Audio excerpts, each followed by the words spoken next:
지금 우리 방송하는 시점 그 전에 뭐가 있었냐면은 이 대검 감찰부가 판사 문건 작성한 수사정보정책관실을 압색을 했다 그래요. 그러니까 되게 쉬운 거죠. 어제 추미애 장관의 발표 중에 다른 것들은 이미 들었던 이야기이기도 해. 이게 모아서 중범죄인이 된 건데 예. 그 중에 가장 충격적인 건 사찰이잖아요. 예. 그러니까 머릿속이 띵 해지면서 한 1분 지나니까 아 그래서라는 이야기가 들면서 제가 어제도 말씀을 드렸습니다만 얘네들이 이런 죄의식 없이 관행적으로 이런 짓거리를 해왔을 가능성이 높은데 사실은 오늘 윤영찬 수석도 그런 이야기를 했어요. 조국 수사가 잘못됐다라고 느꼈을 때 쉽게 표현해서 사모펀드 같은 것을 아무것도 안 나왔을 때 이미 윤석열은 사퇴를 했어야 되는 거예요. 정치적 명분을 걸고 조국 장관을 털어버린 사건에 대해서. 예. 근데 윤석열 자체가 그 당시에 그런 식으로 물러가지 않은 상태에서 조국 장관 내 등이 유죄가 돼야 되는 것을 입증하기 위해서 할 수 있는 모든 일들을 다 하는데 가장 중요한 게 자신들이 혐의를 잡고 있는 혐의자의 죄가 아니라 판사였다는 것이 난 가장 분노스럽거든요. 그러니까 그게 그러니까 정말 심각한 지점으로 봤던 게 그 판사 사찰 문건을 작성했다고 알려진 그 수사관 있죠. 그 수사관이 이제 변명을 했잖아요. 나는 정상적인 업무를 한 거다. 일상적인 업무였고 정상적인 업무 범위 안에 있는 건데 그걸 왜 불법화 시키느냐 이런 식으로 그 대응을 했는데 저는 그 말 자체가 굉장히 위험하다고 생각하거든요. 그러니까 판사의 개인적인 성향이나 가족관계, 뭐든 취미생활 이런 것들은 그러니까 구두상으로 그러니까 조직 특성상 어떤 그 판사 개인에 대한 내밀한 정보들이 그 어떤 풍문처럼 떠돌 수가 있기 때문에 자기 이제 직무를 수행하다 보면 알게 된 어떤 그런 노하우처럼 구두로 전해진다는 건 모르겠지만 문건으로 작성하는 건 다른 차원이거든요. 그런데 이런 걸 일상적인 업무로 했고 나는 정상적인 업무로 했다라고 주장하는 거에 대한 아무런 문제의식을 못 느끼는 것. 그 자체가 엄청난 범죄고 문제인 거죠. 맞습니다. 그걸 왜 아무런 검찰 내부에서 문제를 안 삼는지 이해가 안 돼요. 그러니까 그 해당 보고서라고 하는 것이 공소유지를 돕기 위해서 한국 법조인 대관이나 언론 등에 공개된 정보를 정리한 참고 자료다. 이것만 있는 것도 사실 아니었거든요. 거기 특정 무슨 판사의 인맥이나 이런 것까지 다 포함되어 있는 것은 검색하면 나오는 건 사실 아닌 것 같고요. 어차피 사람들에 대한 정보는 일단 검색해서 모으고 부족한 게 있으면 다른 방식으로 알아보는 것 자체. 뒷조사만 하는 게 사찰이 아니고. 그러니까 이 사람들이 지금 자신들이 이걸 뭐 자기들 변명이라고 하는 것이 이건 사찰이 아니잖아? 라고 말한 이것은 했다라고 말한 그게 사찰이에요. 그러니까 쉽게 표현해서 사찰은 한 건데 본인들은 이것이 사찰이라고 생각하지 않아요. 이게 가장 큰 문제죠. 공소유지를 위해서. 이게 얼마나 말도 안 되는 변명입니까? 그러니까 공소유지 그게 왜 필요하냐고요. 우리가 상식적으로 아는 거는 더 명확한 증거를 찾아내고 더 확실한 법적 근거를 연구하는 게 검찰의 업무라고 알고 있는데 판사의 개인적인 성향을 왜 조사하냐고. 진짜 영화에도 안 나오는 것 같은데 이런 거는. 예전에 푸나님 그런 말씀하셨었잖아요. 검사보다 그러니까 판사보다 검사가 더 위에 있다. 그치. 저는 그 얘기를 이해가 안 갔지 처음에는. 네, 푸나님한테 처음 들었어요. 판결은 왜냐하면 판사가 내리는데. 네, 판사가 더 위에 있을 거라고 막연하게 생각했었는데 지금 이런 걸 보면은 그러니까 권력이 더 있는 사람이 누군가를 조사했다는 것 자체만으로도 그 권력을 이용한 거라고 볼 수 있기 때문에 무슨 판사에 대한 세평을 인터넷에서 수집했다 이런 이야기 하는데 제가 판사에 대한 세평을 수집하려고 엄청 노력해 본 사람입니다. 안 나와요. 안 나오고 있었자. 판사 검사는 부고 뭐 경조사 이런 것도 전혀 나오지 않습니다. 그냥 자기들끼리만 공유하기 때문에. 네. 그러니까 그 자체가 사찰임에도 불구하고 마치 나는 술을 마셨지만 음주운전 안 했다와 똑같은 논리로 이게 무슨 사찰이에요? 공소유지를 하려고 하는 건데 좀 더 정확히 말하면은 얘네들 특성이기도 하죠. 재판에 이겨야 되기 때문에 그러면은 저 사람 성향에 맞게 뭔가를 해. 그중에 가장 중요한 게 우리법연구회 출신이냐 아니냐.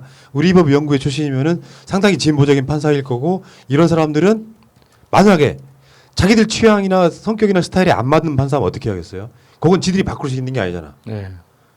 그러면 다른 게 들어간단 말이에요. 이 판사가 옴짝달싹 못할 수 있는 또 다른 스킬이 들어갈 수도 있는 거야. 성향을 알면 뭐 할 거냐고요. 야수님 말이 맞잖아요. 그렇죠. 안다고 해서 검찰이 해야 되는 건 없는데 이게 재판이라는 걸 놓고 검찰이 어떤 피의자, 혐의자에 대해서 기소를 해가지고 재판하는데 저 사람이 보수적이냐 진보적이냐 이런 성향을 알면 뭐가 어떻게 달라진다는 거죠? 그러니까 한번 시나리오를 짜본다면, 근데 영화 같은 시나리오를 짜본다면 그 판사가 취미로 골프를 좋아해. 그러면 북행을 잡은 그 스케줄을 파악해가지고 그 앞에 스케줄이나 뒤에 스케줄에 검사가 북행을 하는 거죠. 그래서 판사님 어떤 치십니까? 이런 식으로 이게 할 수도 있다는 어떤 그 영화적 시나리오를 써볼 수도 있는 거죠. 영화 너무 봤네. 네. 설마 그러겠어요. 그러게요. 누구는 팔 잘리고 그러던데. 어제 추미애 장관이 이 이야기를 했을 때 나는 대검이 즉각 그런 일 없다라고 이야기할 줄 알았는데 그런 일 했는데 그거 사찰이 아니고 공소유지를 위해서 그러니까 얘네들 말 자체가 사실 사찰했음을 인정한 건데요. 시인한 건데 이걸 사찰이 아니라고 말하는 게 혀가 길게 뽑는 공소유지를 위해서 이런 일을 해야 될 이유가 없는 거예요. 간단히 말하면. 그러면 이게 우리랑 성향이 안 맞아. 예를 들어서 조국 장관 정경심 교수에 관련된 재판부가 있는데 이 사람들 판사 3명을 보니까 뭔가 우리한테 불리한 판결이 낼 것 같아. 어떤 작업을 할지는 아무도 모르는 거잖아. 그러면 자신들이 말한 것들 중에 공소유지를 위해서가 아니라 재판의 좋은 결과를 위해서 어떤 작업할지를 모르는 거예요. 그리고 지금까지 어떻게 해왔는지도 모르는 거야. 그러니까 이런 리스트가 있으면 안 되는 거죠. 근데 그걸 당당하게 했습니다. 하지만 나는 당당하다. 이야기하는 것 자체가 와, 진짜 너무 좀 어이가 없더라고요. 제가 어제 방송에서 이야기했지만 이거 자체가 탄핵감이에요. 탄핵감. 아, 그러니까 저도 이게 처음에 뉴스에 나올 때는 뭐 직무정지 이렇게 나왔지만 어제 방송 중에서도 이거는 사형감이다라고 생각을 했거든요. 보면서 제가 그렇게 그 말씀하셨잖아요. 이야기했어요. 네. 근데 그 라이브를 볼 때도 저는 사형감이라고 생각을 했거든요. 근데 어제 브리핑 할 때 저는 진짜 놀랐던 게 뭐냐면 제가 우연히 그 식당에서 TV조선을 통해서 보고 있었거든요. 그러니까 저는 TV조선을 보면서 잠깐만요. 그걸 아직도 보고 있는 식당이 있어요? 근데 그 식당에서 근데 테레비 보니까 깨버리지. 사람이 어떻게 되냐면 저도 모르게 TV조선에서 아마 저는 모르겠는데 찾아봐도 안 나오긴 하는데 당일에 어제 브리핑에 TV조선하고 채널A를 들어가지 못하게 했나라는 생각이 들었어요. 왜냐하면 TV조선에서 생중계를 어떻게 해주냐면 법무부 TV 유튜브를 틀어주는 거였거든요. 근데 그 법무부 TV가 저는 식당이 시끄러워서 몰랐는데 소리가 거의 안 추미애 들렸어요. 장관 마이크에 네. 연결이 된 게 아니었어요. 네, 거의 안 들렸어요. 그리고 개인의 핸드폰으로 찍고 있는 거였어요. 근데 그거를 TV조선에서 생중계로 내보내고 있더라고요. 못 들어오게 하지는 않았을 거예요. 아니 그래서 못 들어오게 한 게 아니라 내가 봤을 때는 네. 그 상황 그렇게 보여요. 그 기자회견 자체가 애정이 없던 거예요. 한 몇십 분 전에 예고한 거란 말이야. TV조선은 못 간 거지. 그러니까 급하게 그렇게 연결한 거죠. 너무 놀라웠어요. 그래서 제 기준으로는 아무도 못 들어오게 하고 법무부 TV로만 봐라라고 한 건가 싶어서 왜냐하면 그게 조명도 없고 추 장관 자체를 굉장히 어둡고 밀실에서 몰래 브리핑하는 것 같은 분위기를 쫙 내줬거든요. 근데 채널을 딱 돌려보니까 너무 환하게 잘 나오고 있는 거였어요. 브리핑이. 그래서 진짜 깜짝 놀랐어요. 그게 채널 A나 TV조선이 국민에게 보여주고 싶어하는 이미지대로 나간 거예요. 그런 식으로. 그렇구나. 본인들이 뭐 거기를 못 오게 했다면 그냥 있겠어요? 조선일보 천반에 추미애 조선일보 거부하고 뭐 혼자 브리핑 이런 식의 얘기가 됐겠지. 진짜 놀라웠습니다. 그래서 오늘 현직 판사가요. 대법원한테 이런 요구를 합니다. 윤석열 총장 고발해라. 이게 요거는 사실은 우리가 몰랐던 검찰 개혁의 또 하나의 핵심이 나온 거예요. 그렇잖아. 네. 윤석열은 조국 장관의 가족에 대해서 유죄를 받아야 돼. 그럼 이 재판을 할 사람들이 누군가를 뒤에서 뭔가 어떤 작업을 할지는 모르지만 또 했는지 모르지만 이 사람들에 대해서 약점도 잡아야 될 거고 성향도 알아야 될 거고 공소유지라는 말 자체가 너무나 얼마나 빈약해요. 공소유지는요. 내가 한 기소장 등을 통해서 공소장 등을 통해서 그 자체가 재판으로서 타당한 이유가 있다고 생각하면 유지가 되는 거지. 그렇죠. 판사의 성향이나 어떤 사생활이 공소유지의 목적이 되는 건 아니야. 특히나 그 가족 관계 그게 왜 검사들이 알아야 되는 거예요? 진짜 그러니까 뭐 로비를 위해서 뭐 이렇게 파악한다? 이거 말고는 추론할 수 있는 근거가 하나도 없어요. 취미생활도 그렇고 학교나 어떤 뭐 그런 선후배 관계도 그렇고, 그러니까 그 재판 외적으로 접근하기 위한 채널을 찾는 방법으로서 조사했다는 거 말고는 우리는 상상할 수 있는 게 아무것도 없어요. 도대체 재판에 그게 왜 필요하냐고. 다른 게 아니고 우리가 방송을 위해서 특정 정치인의 정보를 검색하는 것은 사찰이 아니죠. 왜? 우리는 권력기관이 아니니까. 권력기관이 특정 인물들에 대해서 그러니까 사찰이란 표현보다는 얘들 말 들으라고 하면 정보 수집을 했어요. 그 정보 수집을 하면 안 되는 것이 검찰 개혁 중에 하나더라고. 그 정보 수집을 해서 뭘 어떻게 할 거냐 말이야. 자신들이 진짜로 위급하면은 만약에 조국 장관 내 가족한테 무죄가 나올 것 같아. 그럼 이 사람들이 할 수 있는 모든 걸 다 동원할 거 아니야. 왜? 검찰에 명운이 걸려 있거든. 이런 상태에서 이런 짓거리를 했다는 것 자체. 그러니까 대법원에, 그러니까 지금 현직 판사도 대법원한테 이야기하는 거예요. 윤석열 고발해라. 지금까지 뒷조사했다는 거거든. 얼마나 웃긴 나라예요 이게. 그러니까 어제 그런 게 나왔으면 사실 판사들과 그 법원 쪽에서 지금 오늘 성명 발표하고 진짜 크게 난리가 났었어야 되는 거거든요. 근데 왜 조용합니까? 저는 그것도 웃겨요. 하도 맞아서 이제는 더 이상 그루밍돼서 말을 할 수도 없게 된 상황인 건지, 어떻게 지금 이렇게 조용할 수가 있는 건지 성명 발표하고 난리가 났었어야죠. 근데 지금 제가 아까 말씀드린 TV조선 왜 그렇게 유튜브 생중계를 그렇게 내보냈느냐 보니까 40분 전에 알려줬다고 기자들이 보이콧을 했다는 이야기가 있어요. 근데 너무 웃긴 게 40분 전에 이야기를 했다고 보이콧을 했는데 윤석열은 그 브리핑 직후에 본인의 입장을 내보냈습니다. 그것에 대해서는 어떻게 설명할 건데? 한 점 하늘을 우러러 부끄러움이 없다. 그러니까 지금 검찰 법무부 출입 기자들이 우선 극히 일부겠지만라고 말씀은 드립니다만, 이거는 오늘부터는 진짜 언론과의 싸움인 거예요. 맞죠. 그러니까 지금 추미애 장관이 발표했던 윤석열의 그 잘못이 있잖아요. 이걸 반대로 한번 생각해 보자고. 윤석열이 법무부 장관이고 조국이 검찰총장이었는데 이런 게 나왔다면 어떻게 하겠냐. 가루를 만들어 놨겠지. 예. 그러니까 한통 속인 자들이 추미애 장관의 입장 발표에 이어서 지금 오늘 그러니까 대검에서 나왔던 자기 실드가 훨씬 더 크게 나오는 보도를 보고 있으면 우리 입장에 속이 터져버리는 거예요. 입장 바꿔 생각해 보자고. 그 6가지 중에 하나라도 조국 장관이 만약에 법무부 그러니까 검찰총장이어서 이런 일을 했다면 언론들은 어떻게 했겠냔 말이에요. 그리고 기자들이 보이콧했다는 그 말 자체가 정말 글자 그대로 가짜나 죽을 것 그렇죠. 같아요, 진짜. 진짜 뭔데? 아니 기자라면 5분 늦게 알았어도 미친 듯이 뛰어가서 취재를 해야지. 40분 전에 알았으면 당연히 취재를 해야지. 40분 전에 통보를 해서는 취재를 못 하겠다고? 그러면 기자질을 왜 하는 겁니까, 그러면? 진짜 그거는 가짜나서 진짜 어이가 없어요, 진짜. 도대체 그 돈 쳐받고 무슨 짓 하는 거예요, 그러면? 그러니까 이 중에 하나하나가 엄중하지 않은 게 없습니다. 엄중. 어떤 분이 생각나는데. 엄중하게. 예. 뭐냐면 예를 들어서 그냥 쉽게 생각하면 그래. 조국 검찰총장이 자기 측근이 다른 언론사랑 뭔가 사바사바해갖고 조작 비슷한 사건에 연루된 정황이 있어. 요거를 지키기 위해서 뭐 이상하게 배당한다든가. 한명숙 사건도 마찬가지예요. 그 사건 자체를 인권부에 배당을 해가지고 그쪽에서는 그런데며 오늘 그 검찰의 쉴드 중에 하나 그거잖아. 이것의 인권 침해 한명숙 뭐 한만호 씨 등 관련해서 이거 건이었기 때문에 인권부에 배당했다가 아니라 반대로 말하면 대검에서는 그런다며 사건이 들어왔는데 이거 처리 안 할 거야. 앞으로 이건 조사 안 할 거라고 하는 만만한 것들은 다 인권에 집어넣는다는 거야. 실제로 그 상황인데 한명숙 사건에 있어서의 그게 인권 쪽으로 배당을 해놓고 수사를 안 해. 이게 만약에 조국이 검찰총장에서 그랬다면 어떻게 됐겠냐고요. 이 건건이 다 되게 엄중한 사건이에요. 더군다나 지금 판사 사찰 부분은 아마 국민들이 생각 있는 분들이라면 뜨악했을걸? 아 지금까지 이렇게 재판했단 말이야? 우리도 몰랐으니까. 아니 예상은 하고 있었지. 간단히 말해서 왜 검사가 판사보다 높다고 이야기를 했냐면 판사는 검사가 기소한 사건에서만 판결할 수 있는 거잖아.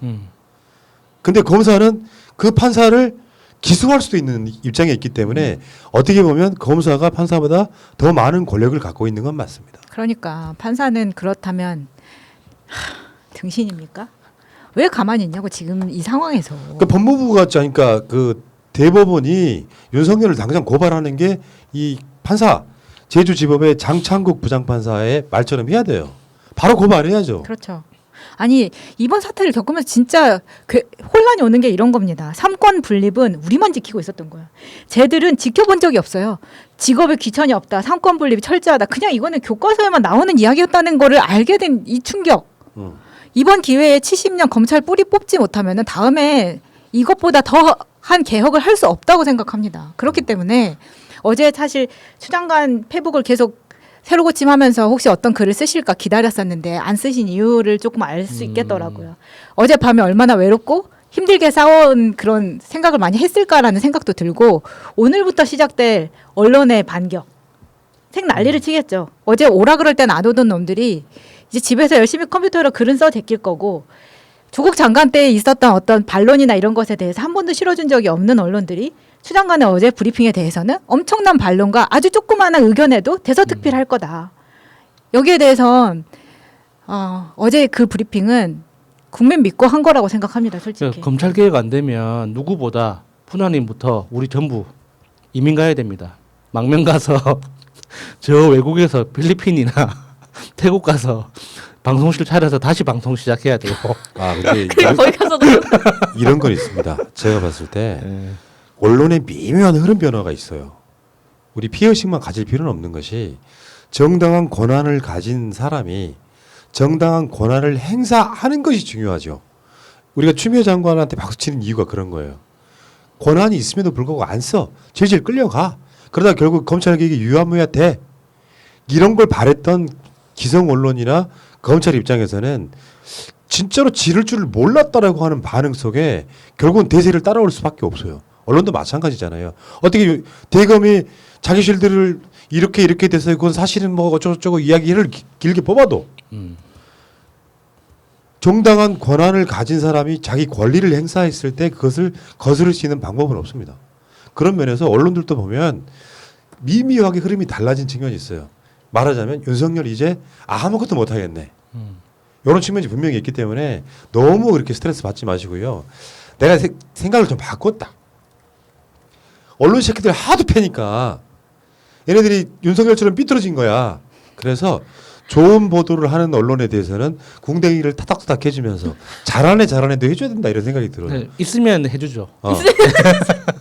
그 좋은 보도하는 언론들은 네. 그것이 조선일보라고 할지라도 이 기자는 잘하네 해서 조선일보를 뛰쳐나오게 만들어야지.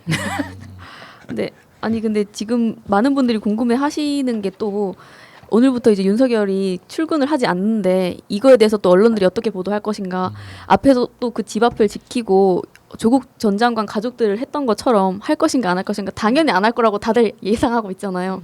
이런 걸 봤을 때 저희가 언론에 대해서 더 이상 기대하는 것이 너무 없지 않나 그렇게 그리고 생각해요. 오늘 왜 그 보도에 서초동 아크로비스타 그 가까운 데 가서 뻗치기 하는 기자가 없습니까? 네.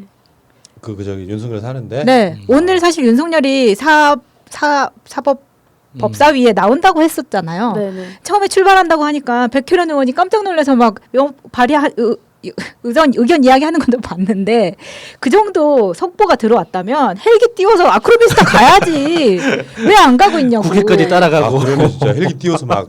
그럼요. 그리고 지들끼리 사실은 제가 봤을 때는 윤석열이 출발 안 했을 거라고 보는데 지금 법사위에 윤석열이 나온다 그 문구 하나만으로도 사실 홍보 제대로 해 먹은 거라고 생각합니다. TV조선의 단독 모르니? 조국 주차 중. 아니 그러니까 거기 가만히 앉아서 출근 안 하고 짜장면을 시켜 먹는지 짜장면이 아니라 한식을 시켜 먹는지 이런 걸 다 알아봐야 되는 거 아닙니까? 저는 기자들한테 큰 거 안 바랍니다. 맞춤법만 좀 어떻게 띄어쓰기 하고 또 제대로 하고 그건 그렇게 이해해야지. 해줬으면 좋겠네요. 속보를 쓰려다 보니까 네. 맞춤법을 몰라서 썼겠어요. 그건 이해해줘야지. 문제는 그것도 워낙 속보 경쟁을 하다 보니까 오탄지 모르고 그냥 끝까지 수정 안 하는 게 문제지. 40분 이상 시간은 줘야 기사를 좀 쓰나 봅니다. 그러니까요. 사실 언론들 보면은 거의 그러니까 우리는 지금 언론이 어떻게 나오느냐 이런 차원보다는 추미애 장관이 자기 권리를 명확하게 행사하고 있는 굉장히 보기 드문 캐릭터를 우린 발견한 거다 이렇게 보고 추미애 장관 믿고 추미애 장관을 지지하는 쪽으로 가면 결국은 검찰개혁 될 거라고 봐요. 여기 중간에 막 누군가 끼어들어 가지고 뭐 민주당에 있는 모 국회의원 이런 사람들이 뭐 예를 들면은 윤석열을 배제하면 정의가 바로 서냐 이런 식의 개소리 하시는 분, 추미애 윤석열 같이 물러나야 돼 개소리 하시는 분, 뭘 몰라도 한참 모르는 거야. 내가 그런 분들한테 해주고 싶은 이야기가 있어요. 세상을 바라볼 때는 두 가지로 봐야 됩니다. 하나는 밖에서 보는 시야가 필요해요. 이게 핵심이 뭐냐? 검찰 개혁의 역사적 흐름이냐 아니냐 이런 시각을 보지를 못하고 완전히 안에 들어가서 당사자가 돼 있는 거야. 검찰 입장에 생각해 보면은 추미애가 너무 과하게 하는 거네라는 생각을 갖고 있는 거야. 왜? 본인이 검사 출신이기 때문에 그렇습니다. 그러니까 그 시야를 벗어나지 못하고 국회의원이라는 작자가 검찰들 편들다가 완전 팽당한 사람이 하나 있잖아요. 금씨? 예, 예, 금치산 씨. 그런 식으로 보니까 정치가 안 되는 거예요. 세상의 모든 시각은 검찰의 시각에서도 판사의 시각에서도 보면 안 되죠. 국민의 시각에서 봐야지. 그럼 역사적으로 객관적으로 보지만 역사적으로 봤을 때 검찰이 무엇이 지금 잘못되어 있는가를 같이 이야기해 줘야 되는데 검찰이 잘못하는 부분은 이야기 안 하고 있어. 왜? 자기 친정이거든. 그러다가 검찰한테 뭔가 추미애 장관이 세게 한다 그러면 자기 관점에서 자기가 검사가 되어 있는 거야. 윤석열을 배제하면 정의가 바로 서냐고? 윤석열이 정의냐? 조 의원님, 윤석열이 정의예요? 어쩔 수가 없는 것 같아요. 자기 정체성이기도 하고 하니까 당을 잘못 찾아온 거죠. 그런데 이런 건 악의적인 거라고 생각합니다. 조홍천의 글에서는 그 어디에도 윤석열의 어떤 비위 사실에 대한 언급이 없어요.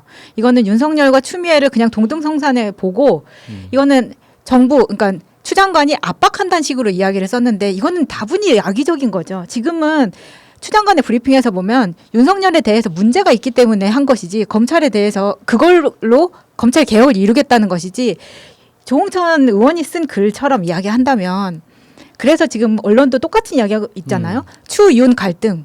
뭐가 네. 추윤 갈등입니까? 추 장관이 위에 있는 사람이에요. 윤석열의 갈등이 아니라고. 이건 윤석열이 까불고 있는 거죠. 윤석열이 쿠데타죠. 그치 쿠데타한 거죠. 그 관점을 이야기 못하는 사람들이 많이 있더라 이런 생각이 좀 들고요. 되게 열받네요. 어차피 윤석열은 지금 출근 안 하면 뭐 하고 있을까요? 누워 있겠죠. 눈치 보일 텐데. 짜증내면서. 모처에서 누구를 만나고 있겠지. 그렇죠. 아 그런가? 그러면은 기자들이 버치하고 있다가 윤석열 단독 모처로 이동, 문 꽝 닫고 이동. 에라이씨, 아이고. 아니 지금쯤이면 진짜 드론이라도 띄워서 윤석열이 어디에서 뭐 하는지 알고 있어야죠. 예. 왜 모릅니까? 알고 싶네요. 클릭수도 잘 나올 텐데. 허사우행님께서 새날 보고 있을 거라고. 맞네. 윤석열 직무 정지된 총장 있으면 1번. 그 조선일보 기자 있잖아요. 그 조민 씨 집에 찾아가가지고 띵동띵동 눌렀던 그 사람 출동해야 되는 거 아닙니까? 네. 그렇죠. 띵동띵동 네. 해야죠. 자, 잘생겼더만. 보시고 계시면 좋아요도 눌러주세요, 여러분. 지금 입장하실 때 좋아요 누르셔야지 지금 12,000명 육박하고 있습니다. 우리는요 여기 창에 보여요. 누가 좋아요 안 눌렀는지가. 앞으로 좋아요 안 상습적으로 안 누르시는 분들은 방송을 못 보도록. 반만 보게. 반만 보게. 감질나게. 소리를 못 듣게.